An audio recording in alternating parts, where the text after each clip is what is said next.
Hey, what's up, you guys? This is Noble Sports Entertainment back to you with another exciting edition of NFL Football Talk on today. And today we're going to do a little different. I brought a guest host on with me today, and he goes by the name of Shorty. And I'm TA of Noble Sports Entertainment. And we both representing Noble Sports Entertainment. We're just going to bring some topics on today that we're going to talk about. A little sports talk for you guys on today. Shorty, you got anything you want to say? Just want to say hello to the football world out there, and you know what? Hey, all exciting. Looking forward to actually having a great season this year. And hey, TA, it's just great being on board, man. Oh, thank you. I'm glad to have you today, brother. Definitely, man. We want to hit some topics, some juicy topics in the NFL. And one of those topics we have today is we're going to talk about the rookie quarterbacks. Especially the ones that we've kind of watched and kept our eyes on. So let me know, Shorty, what do you think about some of the rookie quarterbacks that have come into the league this season? And which rookies do you think will have an impact on their team? T, I really, man, I tell you though, you know what? This is a great year for football, man, especially for the quarterbacks, man. It's a great crop that's coming out right now, and I'm very excited about it. And hey, looking at Baker Mayfield, Josh Allen, and he's very excited. Rosen, man, I tell you, man, these teams happen to be in need of these guys, and so you know what? I think it's going to be very beneficial and very uplifting for the NFL this year. Yeah, it's funny that you say that because I got an opportunity yesterday to check out a little bit of Josh Rosen, and first I wasn't really too big on Josh Rosen.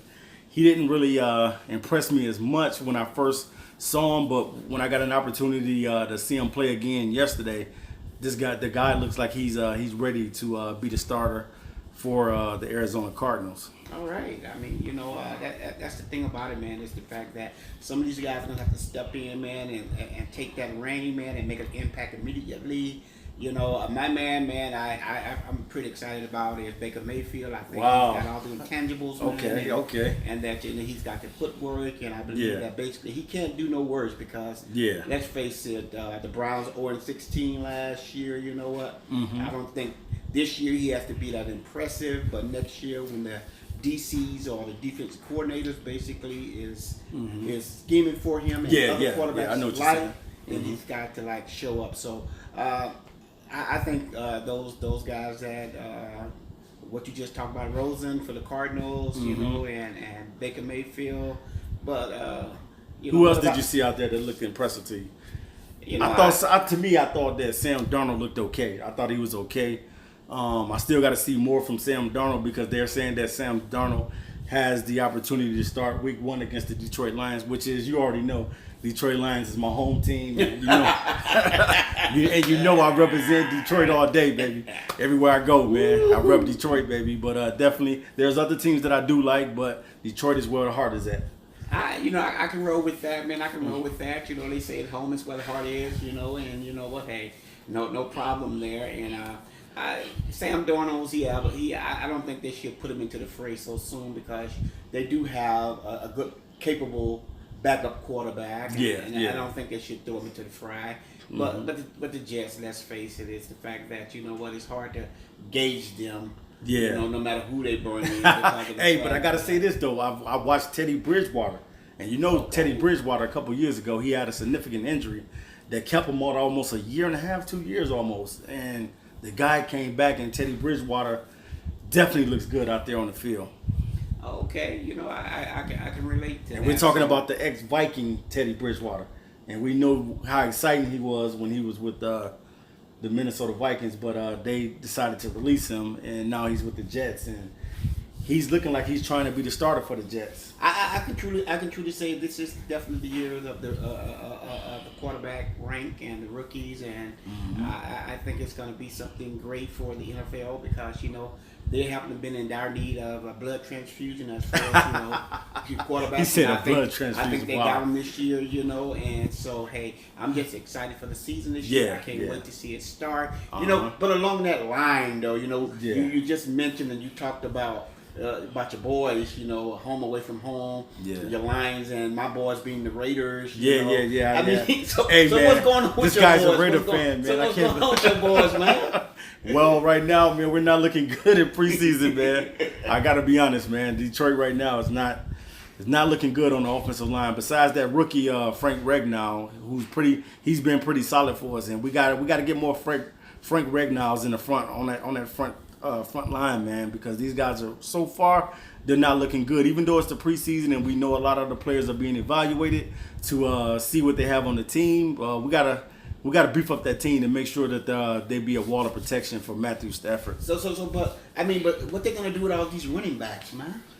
Well, that's in limbo. That's a limbo right there. That's a catch-22, as they say. That's a dilemma right now. I don't know, whether the Detroit Lions will keep Amir Abdullah or would they release him or trade him. I don't know what they're gonna do with Theo Riddick, and but I pretty much do know that they're gonna keep LeGarrette Blount and Kerryon Johnson. But the rest of the guys I don't know. They up in the air, man. And send them to the Raiders, man. Hey, You'll take them up. My boys right now, the thing about it, I don't know what's going on with the Raiders, man. They should have just gone to pay the man, keep Khalil Mack. Khalil Mack, okay. You said they should pay him, okay. Yeah, they should pay the man. The man is worth it. Yeah, I definitely agree with you. I don't get it right now, but the thing about it is my prediction this year for the Raiders, they might go half, 8-8. Wow. The same thing I give the Lions. Man. Oh, you're giving us the 8-8? You're giving us the 8-8? I just can't see you guys exceeding that. Man, okay, guys, get what he's saying, guys. I don't see your boys standing erect. Uh-huh. I don't see your boys standing erect for 16 games. Wow. Okay. Yeah, I mean. Basically, guys, what he's saying is our offensive line is nothing. Well, I'm talking about your quarterback. And our quarterback. Well, our quarterback is pretty decent. Yeah, he's decent, but the standing erect, man, for 16 games, man. Yeah. So you're giving us an 8-8 record. The running back, and then on top of that, I also look at it as this way too. Yeah. You got two coaches coming into the ranks this year. Yeah. You got. Matt Patricia, all of New England coaches, man, in Detroit has been now, a failure, man. Oh, so you're saying Belichick. Okay. Belichick. Since they left Belichick, okay. I see what you're saying. Let's face it, I look at Tom Brady as being a Michael Jordan. Okay. I mean, there are just some guys in the league that basically makes the coaches better and the players better, and they just happen to do that. As far as the Raiders. So you're saying an 8-8 record for both teams? Yeah, I look at the Raiders, as far as Gruden, Okay, I'm gonna give y'all my predictions in a minute. He's not gonna, Derek Carr, I like him, but the thing about it is that I just don't see the it factor. Okay, wow, guys, that's saying a lot, especially with Derek Carr being able to get that big contract a couple years ago. Man, that's saying a lot, man, about your team. But definitely with my prediction with the Detroit Lions, that was his prediction. But my prediction, I'm gonna say a safe way to look at it is I'm gonna say about 10-6 this season because that's on the limb, man. Last year the Lions went 9-7 and missed the playoffs by one game because they ended up losing to the Cincinnati Bengals, which was not a very good team last season. So we're definitely gonna see. Okay, we're gonna see it. So, but along those lines, I mean, we just talked about Khalil Mack. Do you think though that players, man, do you think that they should hold out, man, like this? Especially being in the game. Well, you got to look at it this way. Khalil Mack's situation. I kind of addressed it before and talked about it.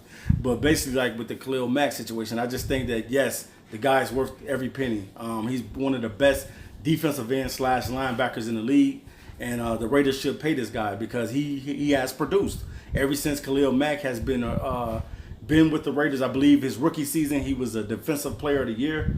So definitely you want to play this guy because he's getting double-digit sacks and he's one of the best at what he does, man. And a type of guy like Khalil Mack, I would love him. Hey, matter of fact, I love for him to come to the Lions. Let's make a deal. You get Amir Abdullah and give us Khalil Mack. I'm going on record to tell you that you guys know out there if Khalil Mack lead the Raiders, I'm gone. And I've been a Raiders fan. I've been a Raiders fan, man, from childhood. Wow. So the thing about it is the fact that y'all hear that, right? Y'all hear that, right? He said he's basically telling you guys if Khalil Mack is not on the Raiders, he's abandoning the Raiders. Man, that's crazy. I the only reason I just looked at it from the fact that I think players should get paid is because of the fact that come on, their lifespan is not going.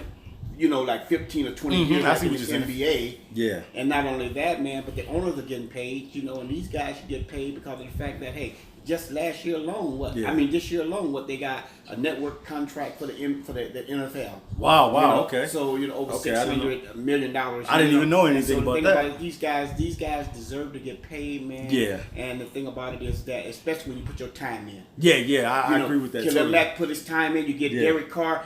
To me, it's not a proven commodity. Yeah. And like you said before, I remember, off the record, just saying that, like you said before, that, the defense is key. Having a great defense can take you a long way into the playoffs. And having a guy like Khalil Mack on your team, you want a guy like that because he's one of those type of players that you want in a foxhole. You want to go to war with him.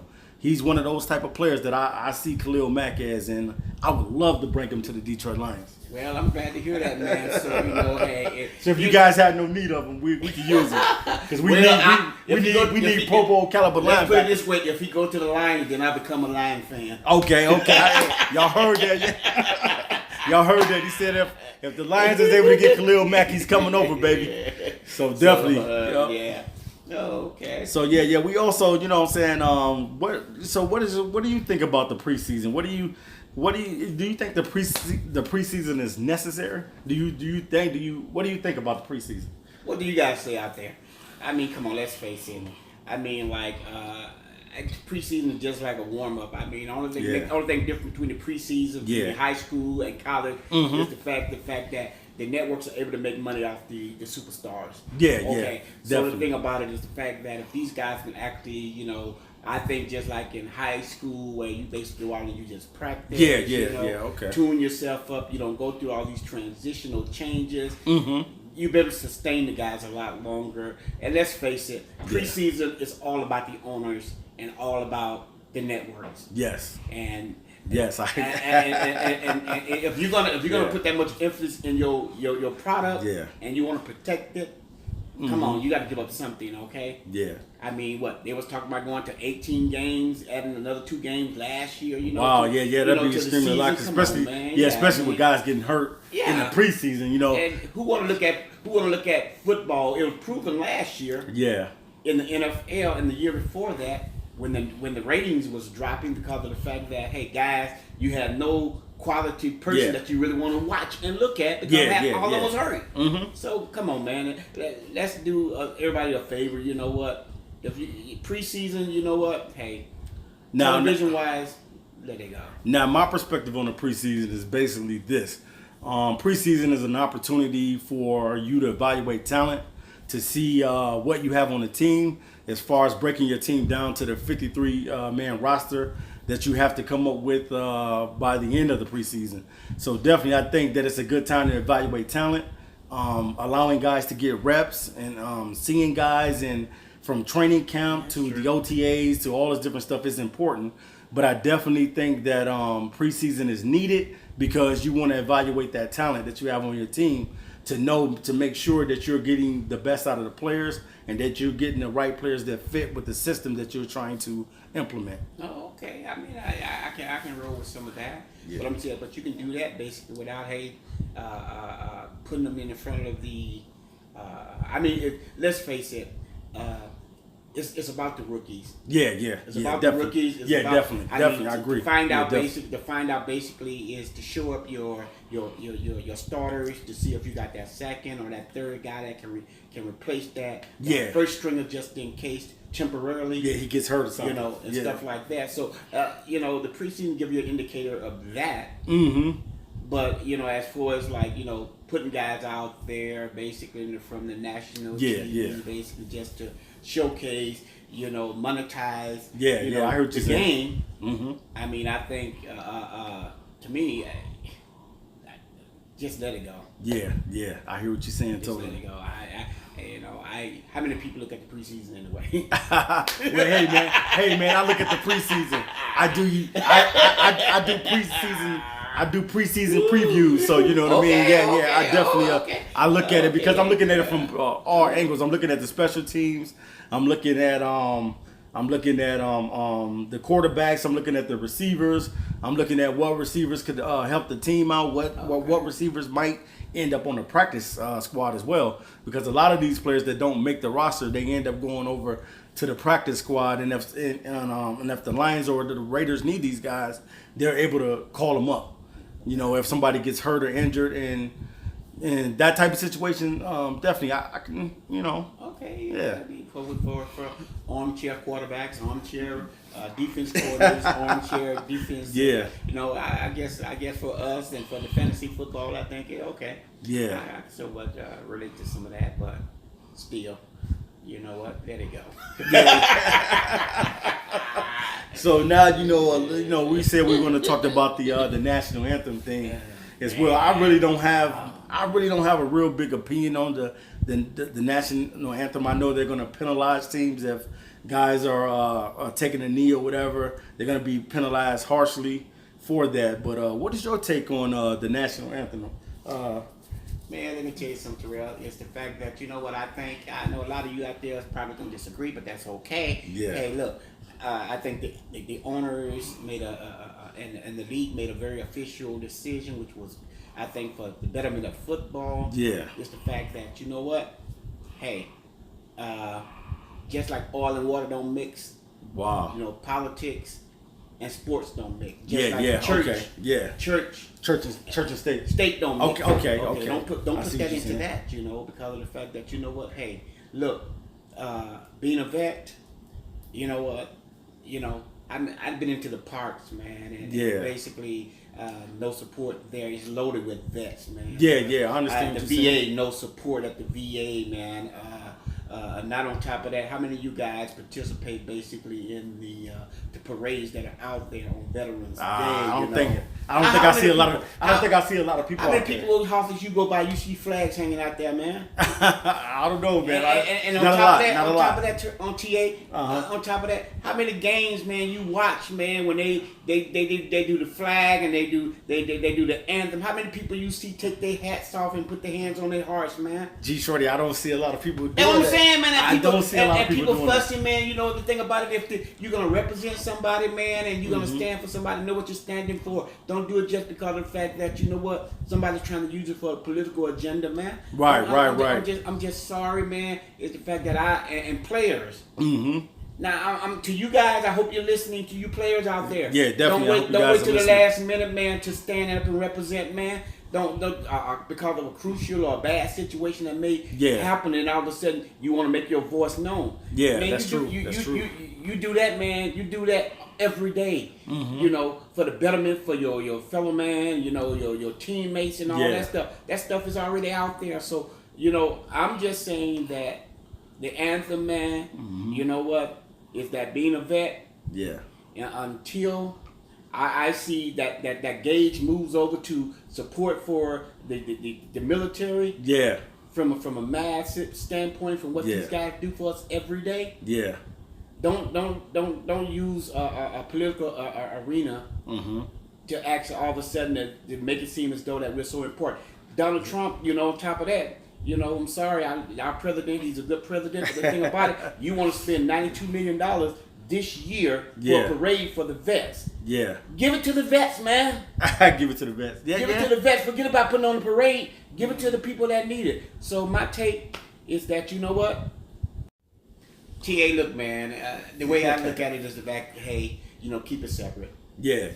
You know, church and state. Everybody do politics their job. and sports. Let these guys do what they do best, man. Right. Sports and let them throw the pass. Let exactly. them dunk a ball. Let them do what they. I understand what you're saying. I agree with that. So TA, you know, it's all about basically, hey, you know what? Let us all do what we do best and just, you know, keep things separate. So that's all thing I have to say to that and add to that. Oh, okay. All right, you guys. So this is Noble Sports Entertainment, and you know we talk sports. Period. You already know that. But definitely, man, we like to thank our subscribers, those who have subscribed to the channel. We'll be hitting you with updates on new videos, new blog talking that we'll be doing. You know, I got my partner now, G Shorty. He'll be with me, and we'll be covering a lot of topics from LeBron James' impact with the Lakers to the Detroit Pistons getting a new coach in Dwayne Casey. We're going to be covering a lot of different topics, guys. So thank you guys who are the subscribers. Thank you to the new and the old subscribers who have subscribed to the channel and have been rocking out with us for a while. But you know it. This is Noble Sports Entertainment, and you know what we do. And I don't even have to tell you, we talk sports. Period.